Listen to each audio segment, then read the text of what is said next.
Nosotros una de las preguntas que hicimos fue cómo evalúa la gente el manejo de la crisis de los mandatarios. Y particularmente evaluamos 6 gobernadores y 6 alcaldes. Eso fue lo que nosotros hicimos. Y al presidente de la República. Y le pedimos a la gente que lo evaluara en una escala de 1 a 6. Y ahí lo primero que nosotros notamos, pues que es como el mensaje central, es que de las 13 figuras evaluadas, Claudia López ocupa el primer lugar con 82.2 en una escala de 1 a 100. Y el último lugar lo ocupa el presidente Iván Duque con 61.7 en la misma escala. Es decir, al presidente Iván Duque lo supera no solo la alcaldesa de Bogotá, sino los 6 alcaldes y los 6 gobernadores que nosotros evaluamos. ¿Por qué ocurre eso? Digamos, ¿es porque cada alcalde o cada gobernador le habla a su departamento o a su municipio o a su ciudad? ¿O porque le falta liderazgo al gobierno nacional? Digamos, esto suena extraño. Sí, yo creo que es una combinación de varias cosas. Uno, que el presidente Duque, como tú lo sabes, no solo en las encuestas de cifras y conceptos, sino en los demás colegas encuestadores, el presidente Duque ha venido teniendo una crisis de legitimidad y de favorabilidad desde hace varios meses, casi que desde el inicio de su mandato, y ha venido cayendo. Entonces él ya viene cayendo. Segundo, estos mandatarios están recién estrenados, entonces son relativamente nuevos y eso hace pues que de alguna manera pues ellos pues todavía no tengan un desgaste frente a la opinión. Y lo tercero, que yo sí siento, y te lo digo, yo hice varias de las encuestas y mi equipo me comentó que muchas de las personas, a pesar de que apoyan las medidas, porque una de las cosas que queremos comentar es que las medidas están siendo apoyadas, sienten que el presidente las tomó tarde. O sea, hay una sensación interna de que la agenda, por ejemplo, del confinamiento no es una agenda propia del presidente, sino que fue una agenda, digamos, de alguna manera De impulsada Claudia, de por, Claudia. por la alcaldesa de Bogotá y por los demás mandatarios. ¿Tú te acuerdas cuando salió ese decreto tan confuso que la Sí, ministra del claro, lo Interior no recuerdo. fue Que capaz todos de explicar pensábamos que se echaba atrás el simulacro en Bogotá.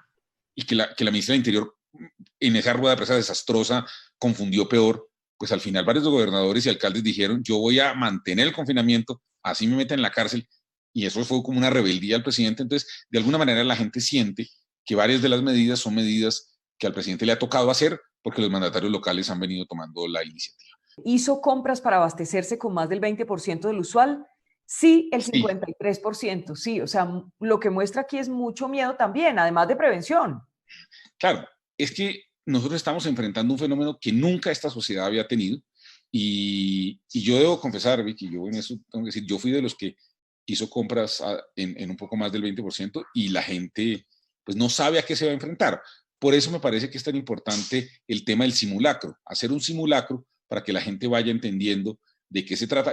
Por ejemplo, yo nunca lo había tenido, nunca lo había experimentado. Entonces creo que el simulacro es importante, pero sí es evidente que las autoridades tienen razón en llamar a la gente y llamarnos a nosotros a la calma, decir tranquilos, no va a haber desabastecimiento, pero la gente sí compró en mayor proporción de lo que usualmente compraba. Digamos, ¿ya la gente en Colombia está sintiendo el golpe económico? Sí, yo te confieso, Vicky, que la primera vez que lo vi, lo pasé por, pues digamos, sin mucha, digamos, detenimiento, pero cada vez que paso de nuevo por esto, encuentro que, y debo confesar, comenzar con esta frase, lo que te voy a leer, yo nunca había visto estos indicadores. A ver, Le preguntamos a las personas, ¿usted o algún miembro de su hogar han perdido el empleo en el último mes? 38% de las personas dijeron que sí. mucho, 38%. mucho, mucho, mucho. Y luego, ¿ha sentido que su empleo está en riesgo? 64%. O sea, esto es aterrador. Y esto tiene que ver con, digamos que yo creo que se relaciona con el enorme nivel de informalidad que hay en Colombia. Entonces, las personas que tienen informalidad, pues obviamente perdieron la ocupación que estaban teniendo y hay muchas personas en pymes y en micropymes que no están aguantando o no van a poder aguantar. Hasta el momento, ¿qué es lo más positivo de esta experiencia de aislamiento preventivo obligatorio? Y la gente contesta en un 41% unión familiar, 11% prevenir el contagio. O sea, primero está la unión que el contagio. Me llama muchísimo la atención este tema. Recuperación del medio ambiente, 9%, descansar, 6%, tiempo personal, 5%, compartir tiempo con los hijos, 5%, solidaridad, 4%, crear conciencia ante la crisis, 3%, y bueno, de ahí para allá, pero lo primero es la unión familiar. Y veo acá los sentimientos negativos. La gente, el peor sentimiento es el encierro. ¿Mm? Sí, nosotros desde hace algún tiempo en las encuestas le dejamos unas preguntas abiertas a la gente que para nosotros cuestan trabajo luego codificarlas, pero nos encanta hacer este tipo de preguntas y estas son las expresiones que la gente nos dijo, pues las mayoritarias.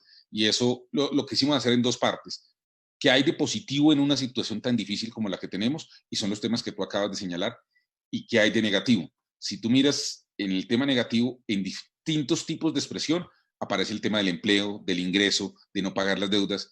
Es decir, yo creo que el tema económico, que es un poco de lo que veníamos hablando, yo entiendo la necesidad de tener un confinamiento, pero Claro. también creo que la encuesta está reflejando la angustia y el tema de que la economía se paró. Efectivamente, yo creo que esta encuesta es un indicador de que la economía no es que se vaya a parar, la economía se paró y que hay gente que en medio de esta crisis no tiene la ventaja que nosotros tenemos de poder aguantar un tiempo. Hay gente que no aguanta de un día para otro si no recibe un ingreso y la economía colombiana yo creo que se paró.